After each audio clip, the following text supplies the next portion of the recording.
Marcos, capítulo 3. Nós estamos numa sequência, numa série de mensagens expositivas no Evangelho de Marcos. Nós estamos assim mais rápido um pouquinho, porque nós passamos 5 anos expondo o Evangelho de Mateus. Então, muito daquilo que nós estamos vendo aqui em Marcos, nós já vimos na exposição do Evangelho de Mateus, por isso que eu estou um pouco acelerado nessa exposição. Mas o Senhor tem, domingo após domingo, seja pela manhã ou à noite, tem nos agraciado com a meditação no Evangelho de Marcos. Então, hoje, nós vamos ler Marcos, capítulo 3, versículo 13 até o versículo 19, agora pela manhã, e à noite nós estaremos vendo o restante do capítulo, que vai tratar sobre a blasfêmia contra o Espírito Santo, que é um assunto controverso e com certeza o Senhor tem muito a nos ensinar a partir da exposição da sua palavra. Então, vamos juntos, Evangelho de Marcos, capítulo 3, verso 13 ao 19. Quem está nos acompanhando na internet, você que está em casa com a sua família, por favor, pegue a sua Bíblia.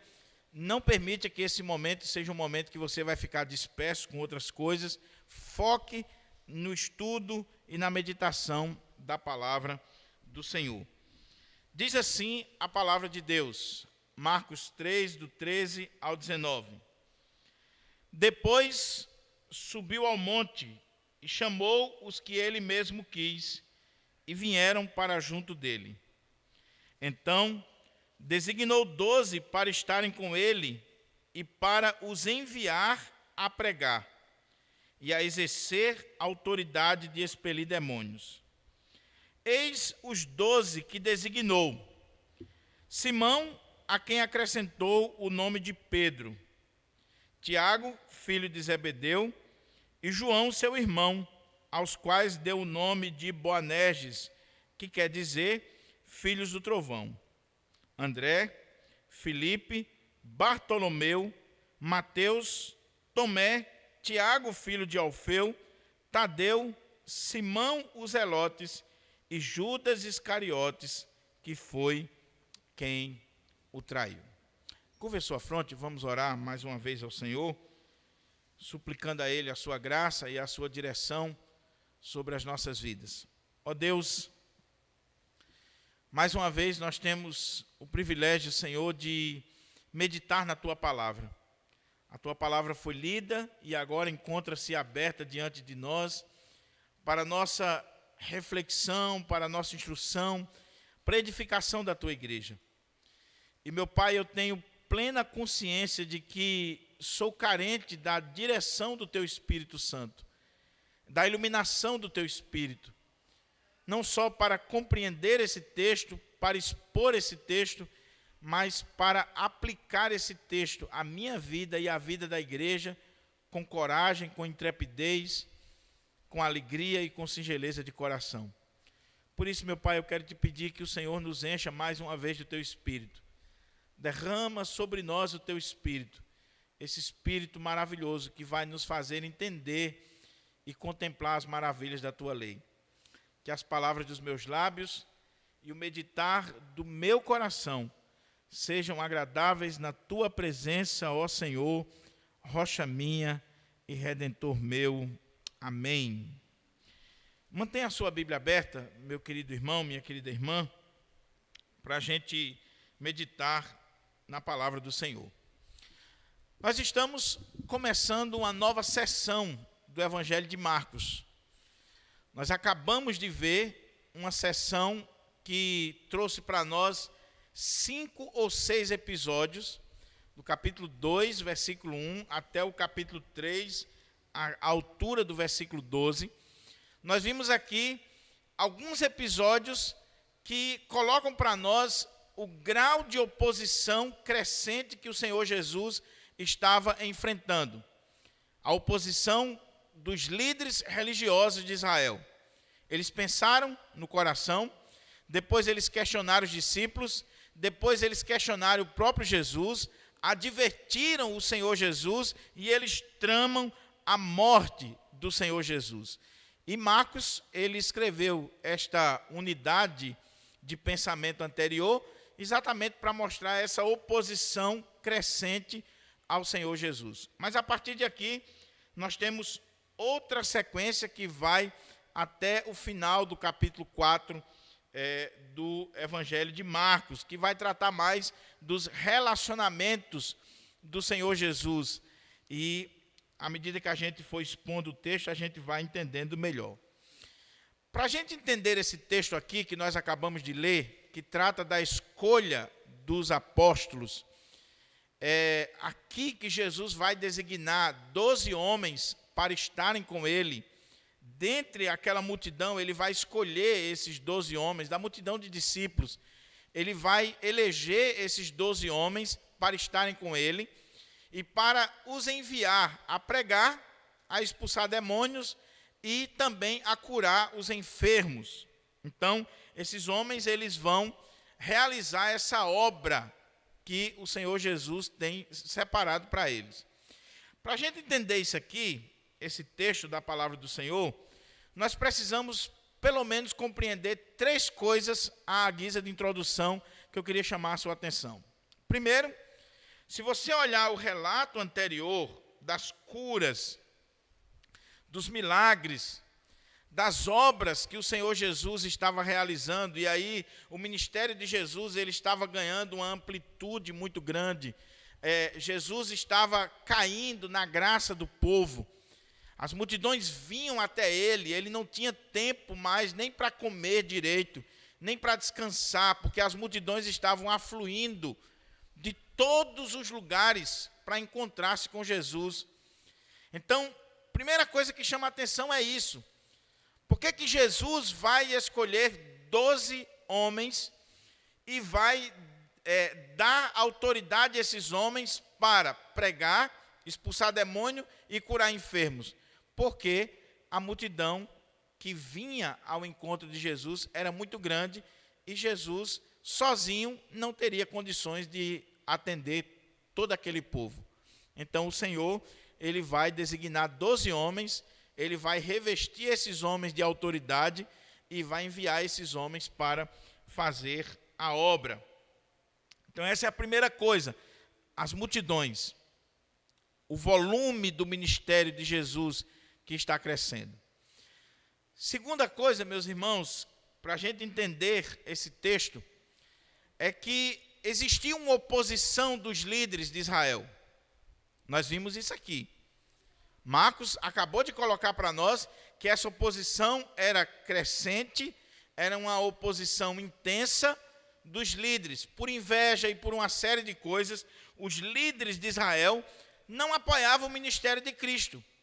Eles estavam perdendo pessoas para o ministério do Senhor Jesus. Então Jesus não contava com a liderança religiosa de Israel. Ele não tinha um apoio de Israel, dos líderes, dos sacerdotes, dos escribas, dos fariseus, de toda aquela elite teológica e intelectual da nação de Israel. Então, Jesus precisa formar um grupo, Jesus precisa organizar um grupo, Jesus precisa do apoio de pessoas que pudessem estar exercendo o ministério junto com ele, já que os líderes de Israel, a nação de Israel, o povo de Israel, o havia rejeitado. Terceiro lugar. Então, primeiro, por que ele está escolhendo 12 homens? Por causa da multidão, que era muito grande, o trabalho era muito grande. Segundo, por causa da falta de apoio da liderança de Israel. E terceiro, porque aqui, meus irmãos, nós vamos ter um dos pontos teológicos, talvez, mais interessantes da Nova Aliança, do contexto do Novo Testamento. É que Jesus vai formar agora o novo Israel. A igreja é o novo Israel de Deus. Deus só tem um povo. E esse povo não é a nação de Israel enquanto nação geopolítica, não. O povo de Deus, o verdadeiro Israel de Deus, não é a nação judaica, os judeus puro sangue. O povo de Deus é a igreja. O verdadeiro Israel é a igreja. A nação de Israel, o povo judeu, era um símbolo, era uma sombra daquilo que haveria de vir. Então, o verdadeiro Israel de Deus é a igreja. Infelizmente, hoje, existem algumas igrejas aí judaizantes, alguns contextos judaizantes, as pessoas idolatrando o povo judeu, e que o povo judeu é o povo de Deus, e esquecem que esse povo judeu rejeitou a Cristo, e que, biblicamente falando, o verdadeiro Israel, o Israel espiritual, não é a nação israelita, mas a igreja do Senhor Jesus. Que Paulo vai dizer na carta aos Efésios, que é formada de judeus convertidos a Cristo e gentios convertidos a Cristo. E desses dois povos, o Senhor fez um único povo, que é a sua igreja. Então, se você está sendo influenciado aí por estes movimentos messiânicos, judaizantes, que estão surgindo, pipocando no nosso país, tenha muito cuidado. O conselho que eu lhe dou é: leia a carta aos Efésios, leia a carta aos Gálatas, leia a carta aos Hebreus, leia a carta aos Romanos. E se isso aqui não for suficiente, leia a Bíblia toda, para você aprender que a igreja é o verdadeiro Israel de Deus, e não a nação de Israel, os israelitas. Então, por que eu estou dizendo isso?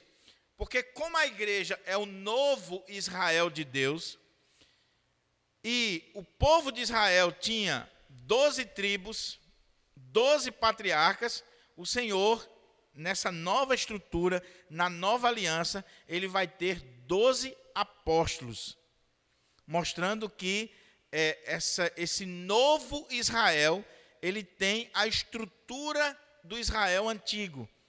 Então, ele tem 12 apóstolos que são o fundamento do novo Israel, da igreja do Senhor, da noiva do Cordeiro de Deus.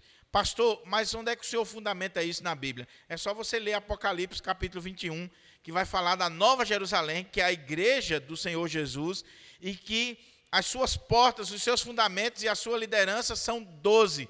E lá está escrito que são os 12 apóstolos. Então, com isso em mente, meus irmãos, nós começamos a entender por que Jesus chamou 12. E eu sei o que está passando na sua cabeça aí. E Paulo? Então, foge à regra. Quando a gente chega lá, nós vamos ver por que Paulo não foge à regra. Por que o Senhor escolheu 12 e depois o apóstolo Paulo? Não houve erro na escolha de Matias. Por favor, não diga que houve erro, porque o Espírito Santo não erra. Tá certo? Então, vamos lendo o texto, e à medida que a gente for lendo o texto, a gente vai expondo e aplicando o texto para a nossa vida. Eu vou ajeitar aqui o relógio, porque senão eu perco o casamento, né? Se eu me empolgar, domingo passado eu preguei 1 hora e 27 minutos no culto. Então, não se preocupe que eu não vou fazer isso hoje, não. Domingo passado é porque era necessário mesmo expor aquele texto da ceia. Então, vou deixar o relógio aqui para poder me basear direitinho. Olha como é que diz o texto. Versículo 13. Depois subiu ao monte e chamou os que ele mesmo quis, e vieram para junto dele. Esse depois aqui, eu já expliquei para os irmãos que não necessariamente ele segue uma ordem cronológica dos eventos. Então, não necessariamente o que aconteceu aqui na escolha dos apóstolos é algo que vem na sequência da história anterior. Os relatos dos evangelhos, eles são relatos teológicos e não cronológicos. Então, são histórias reais, tudo isso aqui aconteceu, mas não necessariamente na ordem em que está escrito. Pode ser que na sequência aqui dos eventos seja esse mesmo, mas eu só estou ressaltando para os irmãos que nem sempre esse depois ou então significa dizer que a história que você vai ler agora, ela segue naturalmente a história anterior. ela tem uma linha de pensamento, uma linha teológica, mas não necessariamente é cronologicamente arrumada. Então diz o texto aqui que Jesus ele subiu ao monte e chamou os que ele mesmo quis e vieram para junto dele. Primeira coisa que chama a atenção aqui é que Jesus vai escolher a liderança da igreja e para escolher a liderança da igreja ele sobe um monte. A grande maioria dos comentaristas, dos exegetas, principalmente de linha reformada, vão chamar a atenção para isso aqui. Por que isso aqui é importante? Monte, na Bíblia, e principalmente nos evangelhos, em especial no evangelho de Marcos, tem a ver com revelação especial. Porque foi no monte que Deus se revelou de uma forma toda especial a Moisés, dando-lhe a lei, o decálogo, os 10 mandamentos para o povo de Deus. Deus se revelou no monte para Moisés. Jesus, toda vez que ele vai trazer algo de muito especial para os seus apóstolos, para os seus discípulos, para a igreja, ele sobe um monte. Por quê? Porque Jesus é o Moisés. E ele está subindo o monte. Se você olhar Mateus, quando ele vai falar sobre o reino de Deus, as bem-aventuranças, o sermão do monte. Quando ele sobe o monte, é esse novo Moisés. Então, ele não está escolhendo a liderança da igreja, não são 12, não é o novo Israel. Onde é que o Israel antigo foi constituído? Quando Deus, no monte, falou com Moisés e lhe deu as leis de fundação para o povo. Então, Jesus, ele agora vai organizar esse novo Israel, que é a igreja, ele vai subir um monte, assim como Moisés lá atrás subiu, e ele vai subir um monte para falar com esse novo Israel e para constituir esse novo Israel. Então diz o texto, depois subiu ao monte e chamou os que ele mesmo quis, e vieram para junto dele. Os discípulos do Senhor Jesus, que já haviam sido escolhidos, você vê aqui no relato de Marcos que ele já tinha chamado os discípulos, ele já tinha chamado pelo menos 4 à beira do mar, já tinha chamado Mateus, e havia muitos outros discípulos do Senhor Jesus. E ele vai subir ao monte e chama para junto dele aqueles que ele mesmo quis. Aqui tem uma coisa muito interessante, meus irmãos. Jesus subiu o monte não só por causa desse simbolismo que ele está formando o novo Israel, não só porque ele vai formar esse grupo aqui dos 12 apóstolos, mas Lucas nos dá uma informação interessante. Lucas diz que Jesus subiu ao monte e ele passou a noite toda orando. Era um momento especial, era um momento diferenciado, era um momento em que Jesus iria escolher a liderança da igreja. Jesus não escreveu um livro, Jesus não fez outra coisa a não ser escolher 12 homens e colocou na mão desses homens, homens comuns, homens que talvez eu e você não escolheria, ele colocou na mão desses homens o futuro do novo Israel, da igreja. Ele não escreveu um livro, ele não construiu um templo, ele não criou nenhum tipo de associação burocrática, ele simplesmente vai escolher 12 homens dentre aquela multidão de discípulos. Então, a coisa era tão séria, a decisão era tão séria, que diz o Evangelho de Lucas que ele sobe o monte, ele passa a noite toda orando ao Pai, buscando a direção do Pai.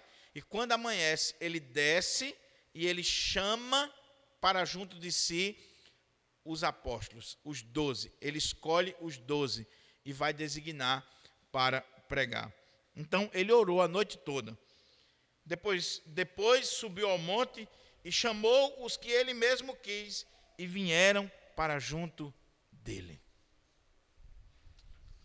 Meus irmãos, preste atenção no que está acontecendo aqui. Como eu disse, Jesus está escolhendo a liderança da igreja.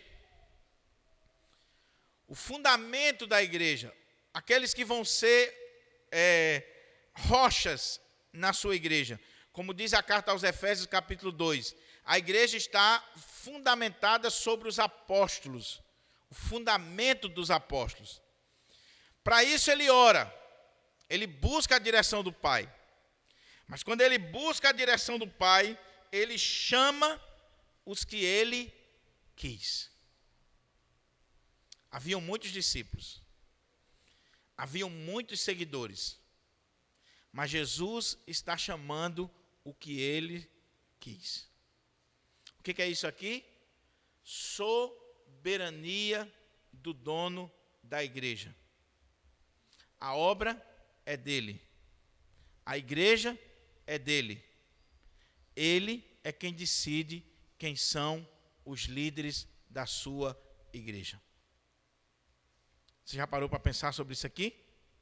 Nós vamos ver daqui a pouco as implicações disso aqui numa eleição de uma igreja local. Ele chamou os que ele quis. Nós já aprendemos aqui, quando a gente viu o chamado dos primeiros discípulos, que isso aqui contraria o costume da época. Qual era o costume da época? O aluno, ainda hoje é assim, o aluno é quem escolhe o mestre ou a universidade. Então, na época em Israel, não eram os mestres, os rabis que escolhiam os seus alunos. Não, eles eram escolhidos. Os alunos diziam: eu quero aprender aos pés de Gamaliel, eu quero aprender aos pés de Hilel, de Shammai, desse, daquele outro. Com Jesus não são os discípulos que o escolhem, é ele que escolhe os discípulos. E dentre esses que ele escolheu, ele vai designar aqueles que ele quis para serem os apóstolos, a liderança da igreja. É soberania dele, é decisão dele, é prerrogativa dele. Por quê? Porque a obra é dele, porque a igreja é dele. Agora, ele não tomou uma decisão precipitada. Ele tomou uma decisão após uma noite inteira de oração. Jesus, o Filho de Deus, quando vai escolher a liderança da sua igreja, vai nomear a liderança da sua igreja, ele orou uma noite inteira. E após isso, ele escolheu os que ele mesmo quis. Soberania. Ele está dizendo: a igreja é minha, a obra é minha, eu vou escolher quem eu quero. E ele orou e fez a lista. Dentre esses aqui, eu vou separar Mateus, eu vou separar Bartolomeu, eu vou separar Tiago, João, eu vou separar esses 12, e esses 12 eles vão estar junto a mim. Agora preste atenção aqui, o outro ponto, que diz assim: depois subiu ao monte e chamou os que ele mesmo quis, e vieram para quê? Para realizar a tarefa? Não, para junto dele. Oh, meus irmãos, isso aqui é tão importante, porque, como diz o pastor Hernandes, vida com Deus precede trabalho para Deus. Você prestou atenção que quando Jesus vai escolher a liderança da igreja, ele está escolhendo a liderança da igreja a partir do número de discípulos, daqueles que são crentes, daqueles que são convertidos a ele. Ele não está escolhendo qualquer um. Ele está escolhendo dentre os discípulos, ele está escolhendo dentre aqueles que são crentes, que são convertidos, e ele está escolhendo pessoas para estarem junto dele, mais próximo dele.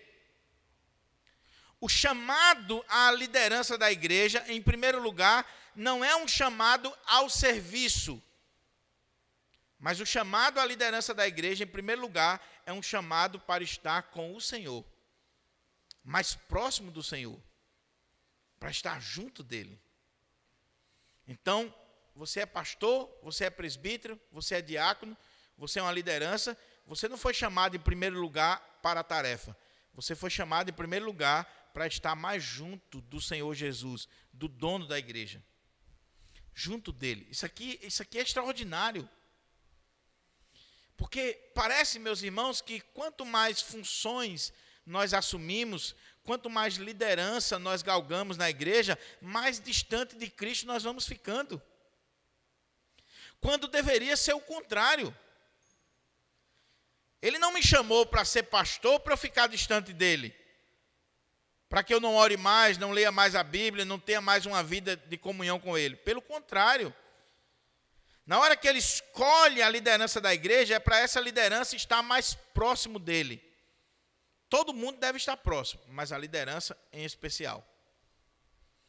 Aqueles 12 apóstolos são escolhidos para receberem revelações diretas de Cristo, para caminharem com ele, para estarem junto dele, e dentre os 12 ele ainda vai escolher 3, e dentre os 3 ele ainda vai escolher 1, para estar mais próximo dele. Então, os que ele quis, para junto dele. Eu tenho certeza que o Espírito Santo de Deus já está começando a aplicar no seu coração as implicações disso aqui na nossa vida hoje, na vida da igreja. Para junto dele.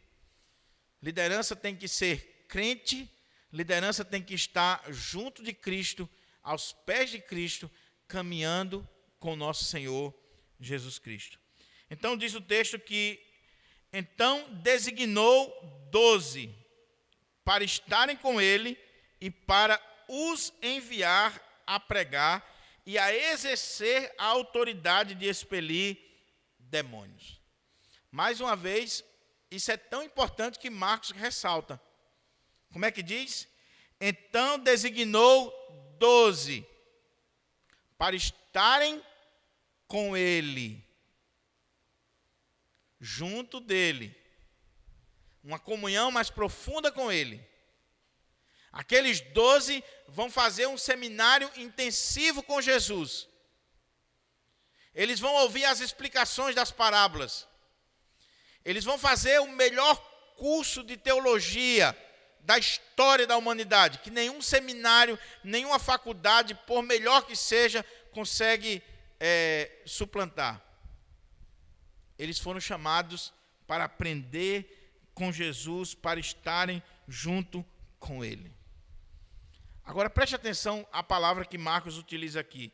Então designou 12 para estarem com ele, para os enviar a pregar e a exercer a autoridade de expelir demônios. Eis os 12 que designou. O que é designar? Você tem um grupo de pessoas, agora pela manhã nós temos um grupo aqui na igreja, e eu quero designar 12 pessoas aqui para cuidar de uma tarefa especial. Então o que eu faço? Eu escolho aqui, dentre os irmãos, 12 pessoas para determinada tarefa. Dentre os iguais, dentre os pares, eu escolho 12. Só que não é essa a palavra que está no grego, na língua grega. Na verdade, a melhor tradução aqui não seria designou, que pode dar essa ideia de uma escolha natural, de uma separação dentre os demais, muito natural. Simplesmente Jesus chegou naquele grupo de discípulos e aí ele separou ou designou 12 para estarem com ele. Dentre esses aqui, eu vou separar 12 para estar comigo. Mas o texto grego é muito mais profundo do que isso. O texto grego é que ele fez, ele criou, ele trouxe à existência. É a mesma palavra que a Septuaginta utiliza, a tradução grega do Antigo Testamento, utiliza para Gênesis capítulo 1, quando Deus criou todas as coisas, do nada, ex nihilo. A ideia aqui é que Jesus vai criar, vai fazer, ele vai trazer à existência esses 12. Não é simplesmente uma separação. É algo que ele está criando, que ele está fazendo. É uma obra especial do Senhor Jesus. Por isso que ele orou a noite toda. Porque para você simplesmente separar, designar, é fácil.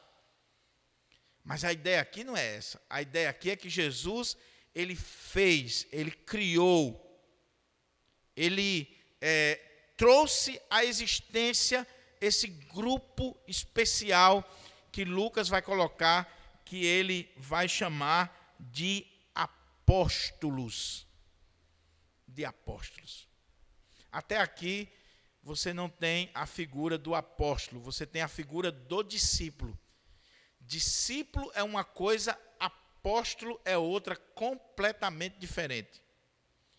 Nós somos discípulos do Senhor Jesus, mas nós não somos apóstolos do Senhor Jesus.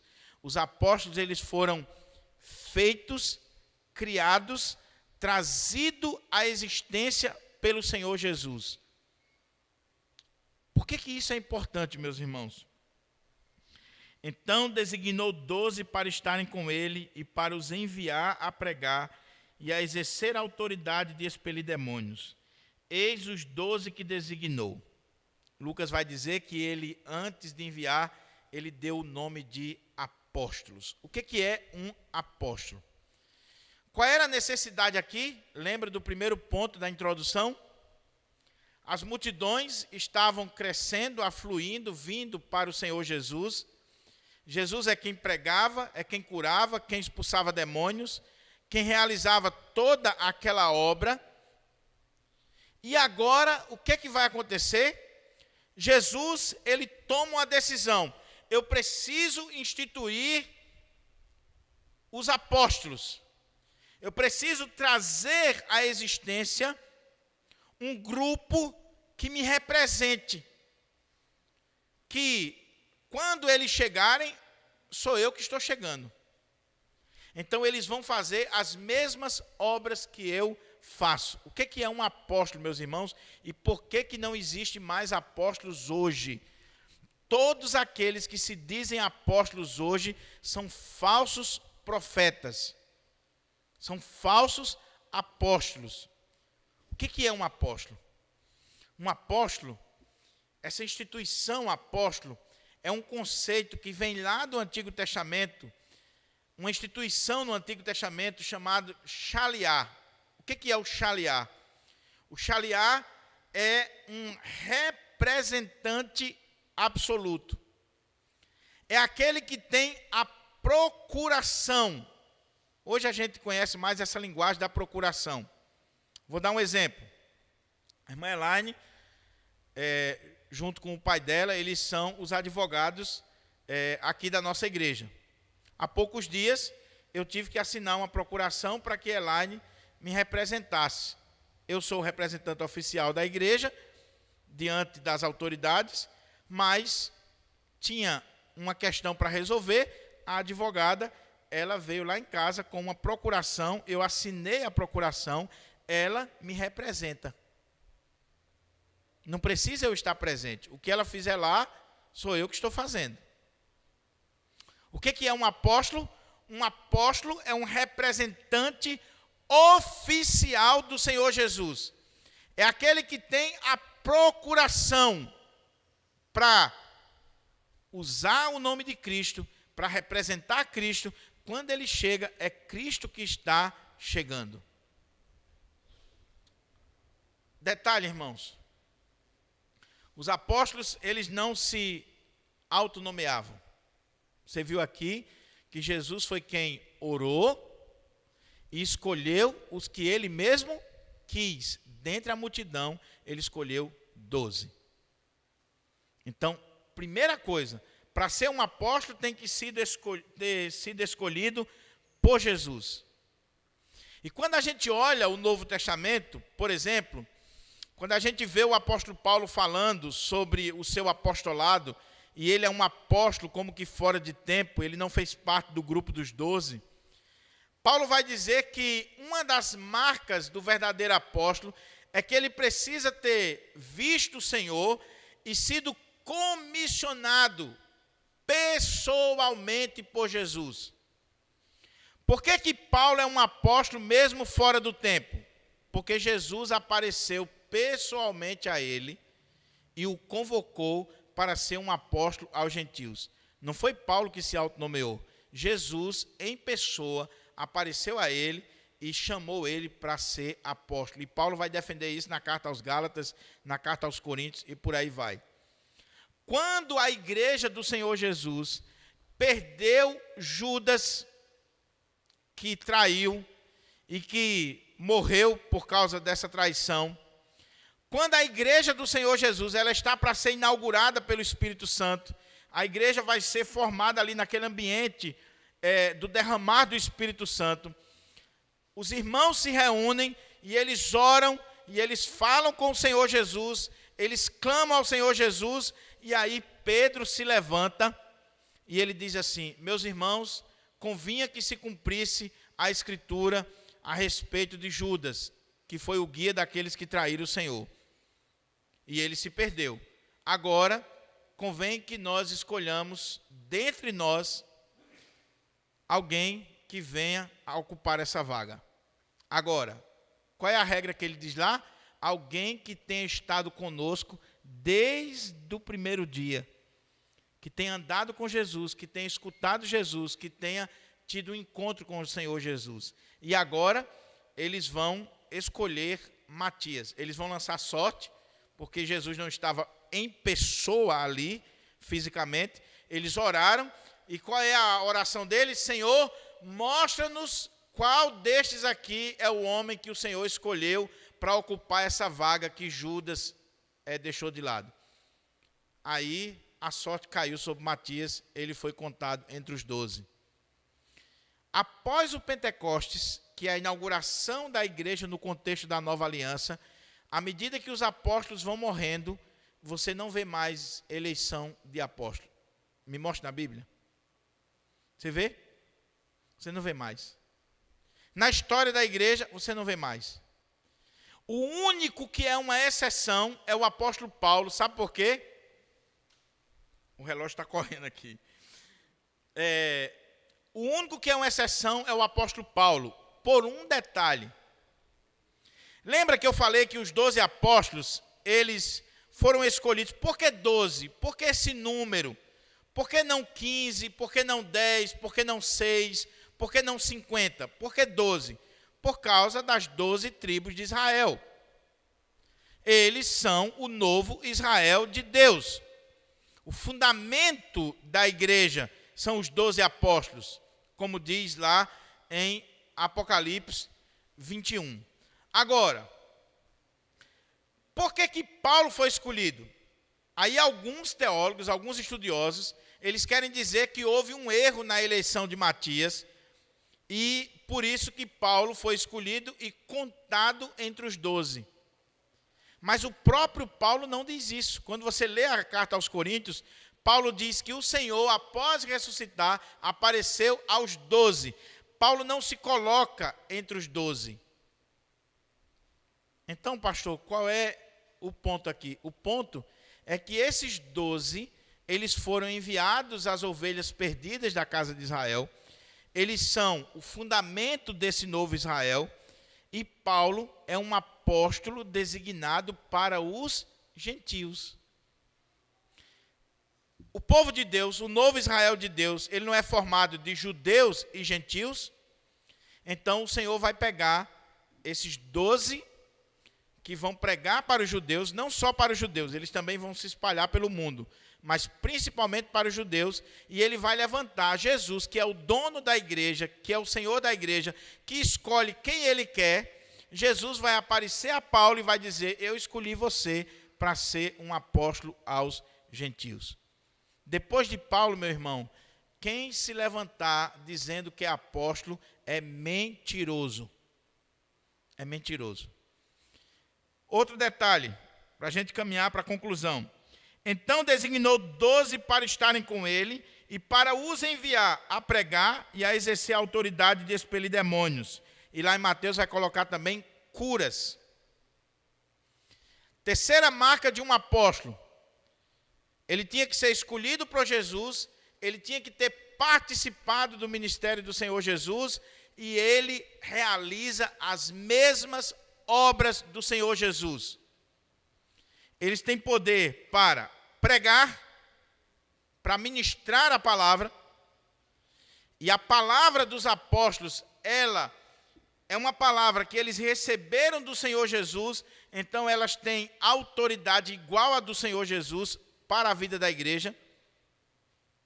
Por isso que as cartas de Paulo, aí talvez você diga assim, pastor, então o evangelho de Marcos, como é que fica?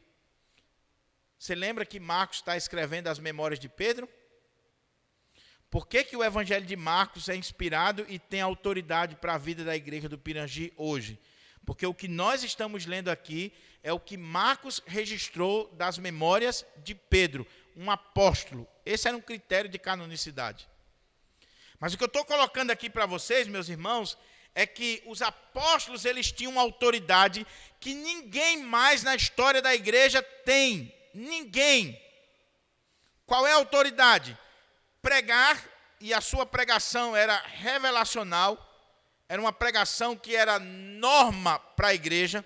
Por isso que quando Paulo escreve as suas cartas, ele diz, aqui quem está falando é o apóstolo Paulo, não é um homem qualquer, é o apóstolo Paulo. Então o que ele diz é autoridade para a vida da igreja.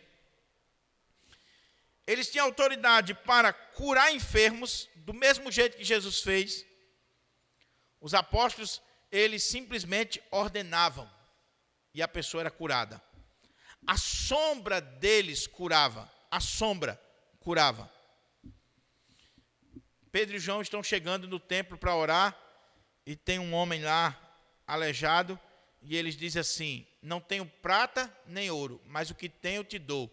Em nome de Jesus, levante e anda. Ele nem orou. Ele só fez ordenar e o cara se levantou. Por quê? Porque quem estava falando ali não era pura e simplesmente Pedro e João. Quem estava falando ali era o próprio Cristo. Eles tinham uma procuração, eles eram os representantes legais. Eles eram aqueles que receberam a autoridade da parte do Senhor para exercer aqueles sinais e maravilhas que o Senhor Jesus fazia. Então ele designa esses homens para pregar, expulsar demônios. Os demônios se submetiam aos apóstolos. Eles expulsavam os seres espirituais.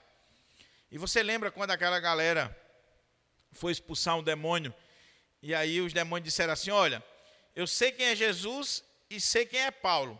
Agora vocês não sei quem são não. E partiu para cima e meteu o cacete naqueles jovens, e eles correram nus, envergonhados.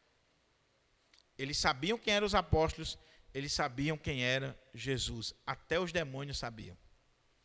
Então o ponto aqui é, Jesus escolhe 12 homens e reveste esses homens de uma autoridade que ninguém mais na história vai ter.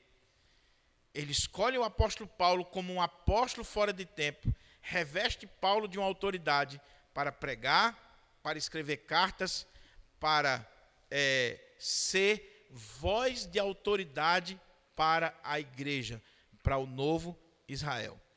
E aí o texto diz assim, eis os 12 que designou, Simão, a quem acrescentou o nome de Pedro, Tiago, filho de Zebedeu, e João, seu irmão, aos quais deu o nome de Boanerges, que quer dizer filhos do trovão. André, Filipe, Bartolomeu, Mateus, Tomé, Tiago, filho de Alfeu, Tadeu, Simão Zelote e Judas Iscariotes, que foi quem o traiu.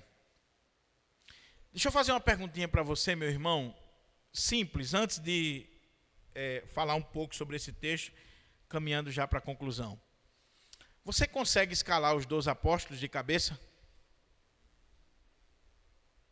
Você consegue? Pensa um pouquinho.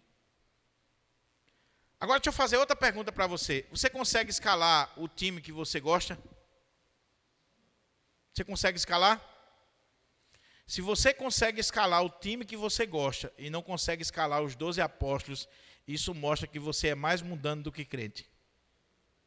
Porque se você fosse crente realmente suficiente, você saberia escalar os 12 apóstolos do mesmo jeito que você escala o time titular que você ama, e você escala não só o time completo, mas você escala o reserva, você escala aqueles que devem ser escolhidos. É só um parentezinho na mensagem, para mostrar o quanto nós deixamos a desejar nas coisas de Deus. Só para mostrar para os irmãos o quanto nós deixamos a desejar nas coisas de Deus. Escalar o time, irmã Maria, ele escala. Agora diga assim, muito bem, você escalou aí o time do Flamengo, do Vasco, do América, do ABC, você escalou legal. Você disse todos os nomes dos jogadores, você sabe o que eles gostam, o que eles comem, de onde eles vieram, em que ele é bom, você sabe de tudo sobre o seu time. Beleza, vamos fazer um teste agora, aqui. Está aqui um papel e uma folha. Escale os 12 apóstolos sem olhar para a Bíblia. Escala aqui. Se você não consegue, meu irmão, você está precisando ler mais a Bíblia. Você está gastando pouco tempo com a Bíblia. Você está precisando orar mais, ler mais, se aprofundar mais na palavra de Deus. Pastor, o senhor não está sendo radical, não? Não, meu irmão. Eu já falei aqui, quando eu estudava no seminário, em 2009, foi feito um trabalho com a turma e mandaram a gente numa mesquita muçulmana, aqui em Natal, para fazer uma entrevista com o sheik lá. E aí eu perguntei para o camarada que nos recebeu. Primeiro a gente chegou, o ônibus atrasou um pouco, a gente chegou um pouco atrasado, o cara estava orando no horário da oração e a gente não pôde entrar. Teve que esperar o cara terminar de orar. A gente é diferente, né? Você está orando, a pessoa chega, bate nas suas costas, chama. Eu só vi um presbítero uma vez, estava orando, o irmão chegou, chamou, ele ficou calado. Continuou orando. O irmão chamou de novo, ele disse, meu irmão, só um minutinho que eu estou falando com Jesus, depois eu falo com você. Depois eu falo com você. Aí, entrevistando aquele sheik, eu disse assim, uma das perguntas que eu fiz foi, como é que alguém é escolhido para ser um sheik? E ele disse, muito simples. Sabe como é que é a avaliação? A gente pega assim o Alcorão, que não é um livro pequeno, e a sessão começa da seguinte forma. Abre-se o Alcorão aleatoriamente e diz, o que está escrito na página tal? Abre-se de novo em outra página, o que está escrito na página tal? E durante 3, 4 horas, a avaliação é só essa.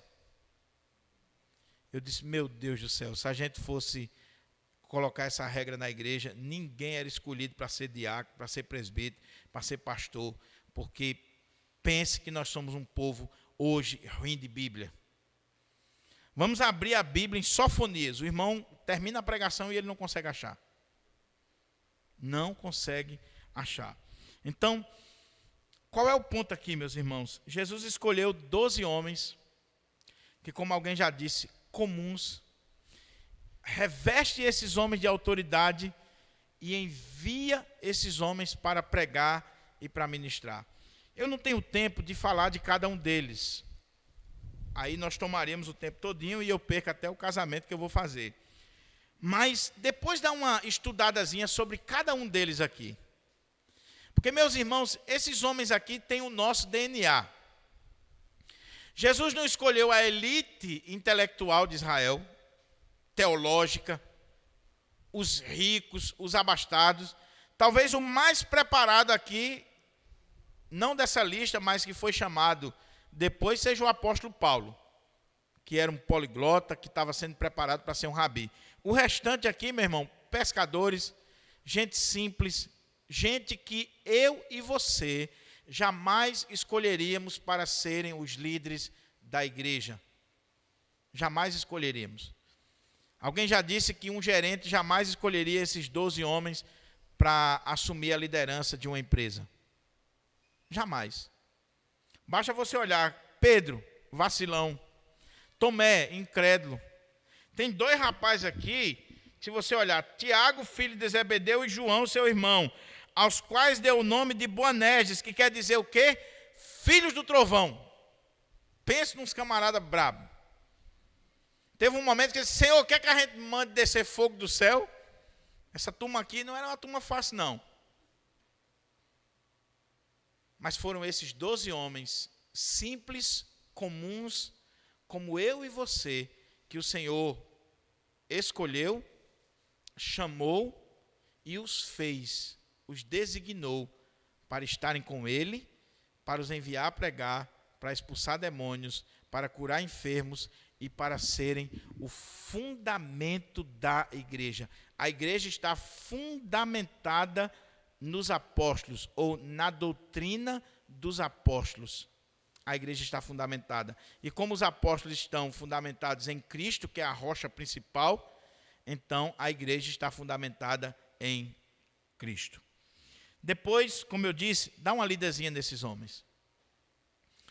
Estude a personalidade desses homens. Tem pelo menos 2 ou 3 livros em português muito bons sobre os 12 apóstolos. Tem um livro que, se eu não estou enganado, é de Arames de Barros, o nome do autor. Posso estar esquecendo aqui.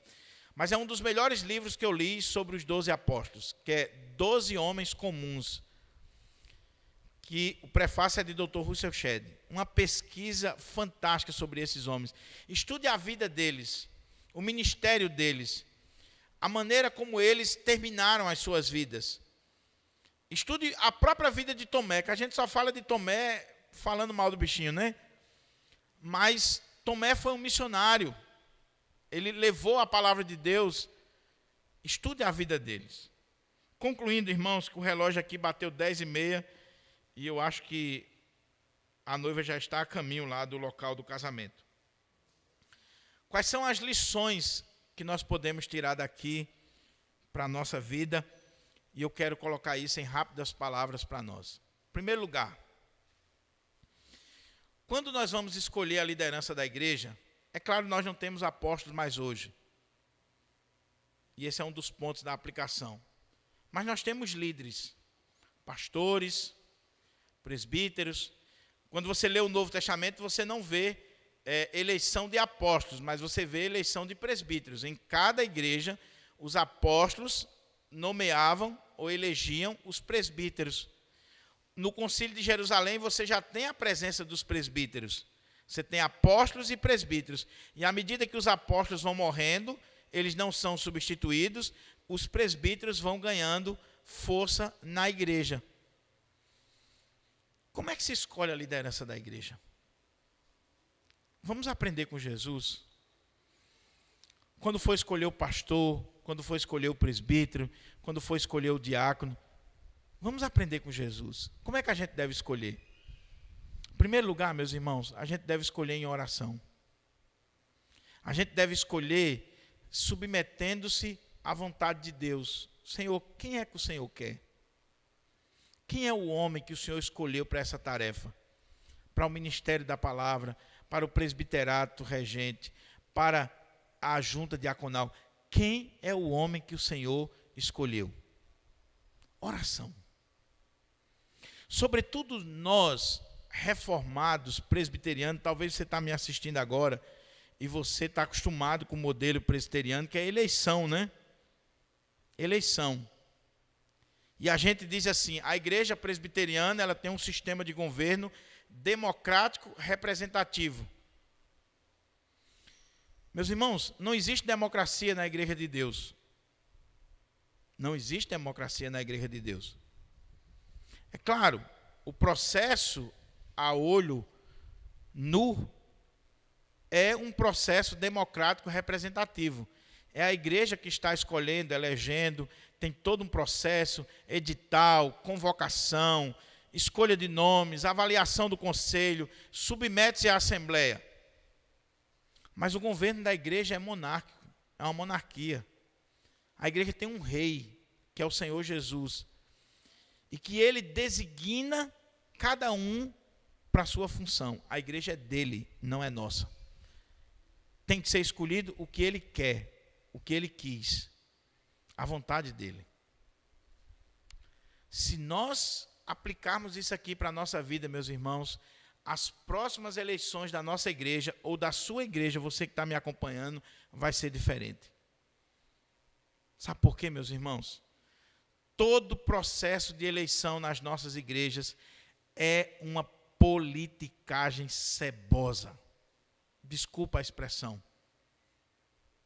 Porque a gente criou a ideia, a gente trouxe a política do mundo para dentro da igreja. Então nós vamos escolher os nossos representantes. Quem foi que disse que é seu representante? Quem foi que disse que o presbítero é o seu representante? O presbítero, ele está ali representando Cristo para a sua igreja, submissa a Cristo. Então, eu quero perguntar para você, só para a nossa reflexão, quando foi a última vez, quem está nos assistindo aí, coloca nos comentários do YouTube para a gente saber, por favor, se você puder. Quando foi a última vez em uma igreja presbiteriana ou qualquer outra igreja que trabalha com eleição, quando foi a última vez que você viu uma vigília de uma noite inteira antes da eleição de pastor, de presbítero e de diácono? Quando foi a última vez que a sua igreja passou a noite todinha orando, porque no outro dia ia escolher a liderança? Quando foi? Me diga aí. Jesus, o Filho de Deus, onisciente, o Deus encarnado, orou uma noite inteira antes de escolher a liderança da igreja. E nós não oramos nem uma hora. A gente resolve no telefonemazinho, nas baixo-assinadas, nos grupinhos, nas articulações políticas. E depois que a liderança está lá na frente, está fazendo besteira e destruindo a igreja, a gente reclama e a gente pergunta, o que foi que houve? Foi que houve é que se usou métodos mundanos para escolher a liderança da igreja, agora vai pagar o preço. Qual é o método? É a igreja quem elege, quem vota, quem bota a cédula, mas o método é, Senhor, quem é o homem que o Senhor escolheu? Vamos orar, vamos jejuar, vamos pedir a Deus para saber do Senhor quem foi que Ele escolheu.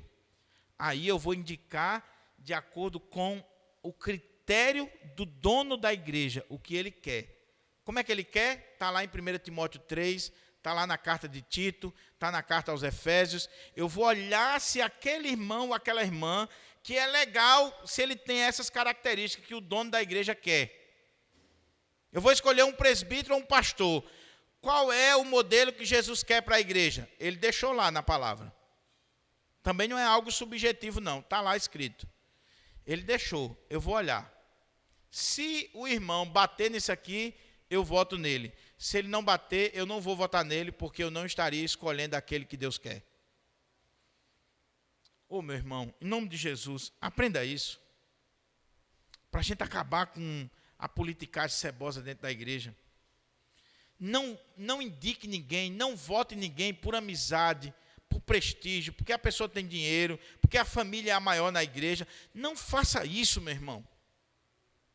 Vou votar no irmão fulano porque ele é o cara mais rico da igreja, ou porque a família dele é grande, ou vou votar, como já aconteceu na nossa igreja, nós vamos pegar um aqui para representar a mocidade, fazer pressão no conselho, e esse aqui é o representante da mocidade. Falta de vergonha. O presbítero não é representante da mocidade, nem da SAF, nem da UPH, nem é presbítero do pastor Diogo, como muito pastor diz, o meu presbítero, está louco? A igreja é minha? Presbítero de Jesus Cristo. Então ele não está ali para me representar ou representar qualquer grupinho da igreja. Isso é política lá de fora. Ele está lá porque ele foi escolhido por Deus, eleito pela igreja, a igreja reconheceu o chamado dele e ele está ali para fazer a obra de Cristo.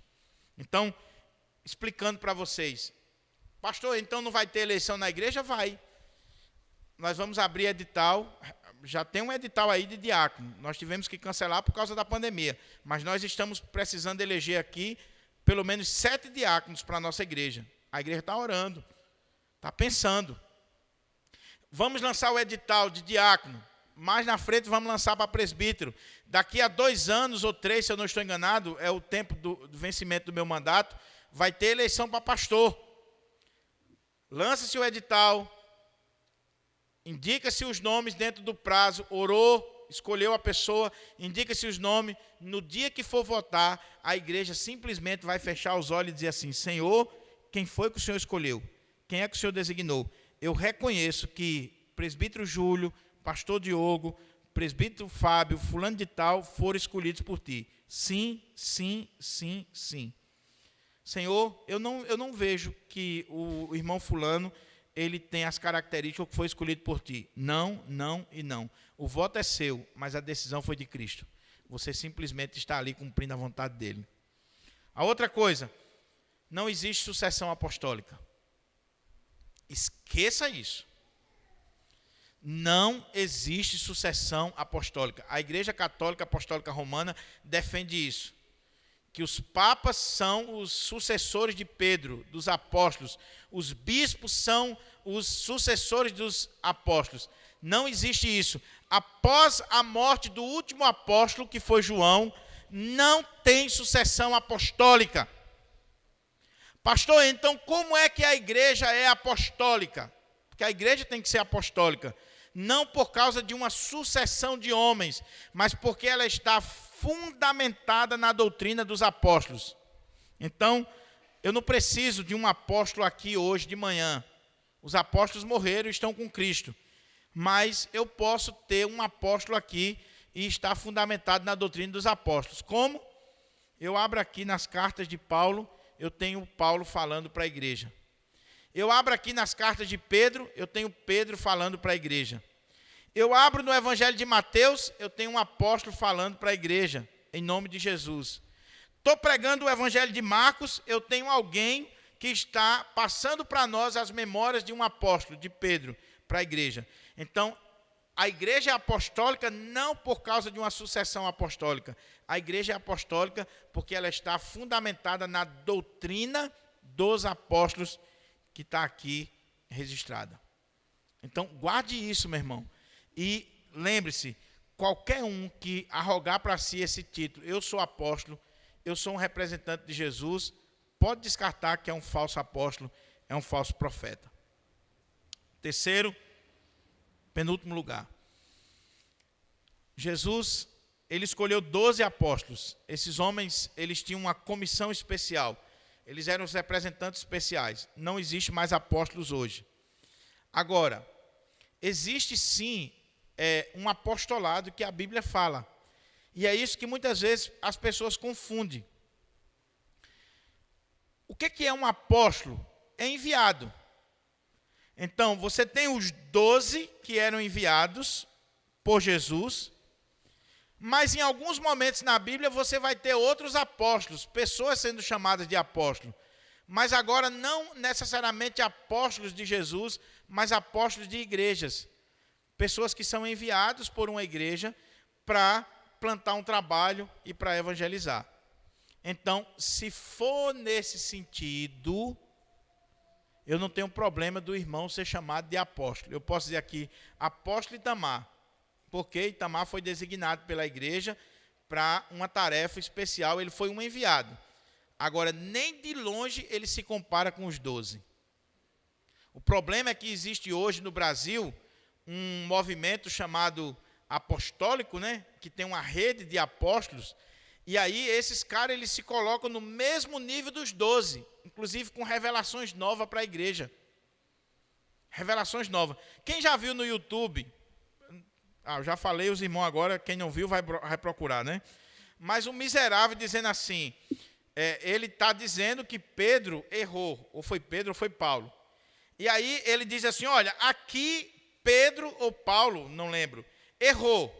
Então, de apóstolo para apóstolo, eu digo, ele está errado. É um infeliz. Já pensou que coisa? E esses caras estão aí arrebanhando multidões no nosso país. Se você quer se aprofundar nesse assunto, eu indico um livro que é a tese de pós-doutorado do Dr. Augusto Nicodemos, que o nome do livro é Apóstolos. O Dr. Augusto Nicodemos escreveu esse livro exatamente para combater esse movimento apostólico que há nos nossos dias. Concluindo, qual é o ponto que eu quero chamar a sua atenção para a gente orar? Não esqueça que a igreja é de Jesus. Então ele nomeia quem ele quer, ele bota quem ele quer, ele tira quem ele quer, a igreja é dele. A igreja não tem dono humano, a igreja é dele, é do Senhor Jesus. Agora, Jesus é tão bom que ele escolhe de forma soberana, ele escolhe de forma surpreendente e graciosa. Os homens que ele escolheu, meus irmãos, como diz o título do livro, são homens comuns, como eu e você. Sabe o que isso significa? Que apesar dos nossos deméritos, nós não temos méritos, apesar de nós, Deus pode nos usar para a sua glória. É honra, é privilégio.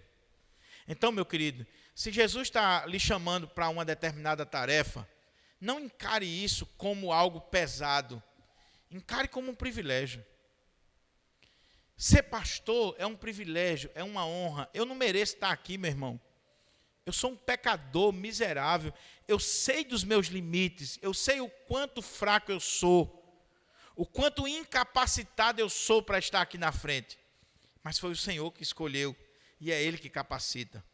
Você foi escolhido para ser um presbítero, para ser um diácono. Abrace isso, querido. É triste o que está acontecendo hoje. Falta liderança na igreja. Vai ter eleição na igreja, muitas igrejas aí, lança-se o edital, encerra-se o edital e não tem gente para concorrer. Por quê?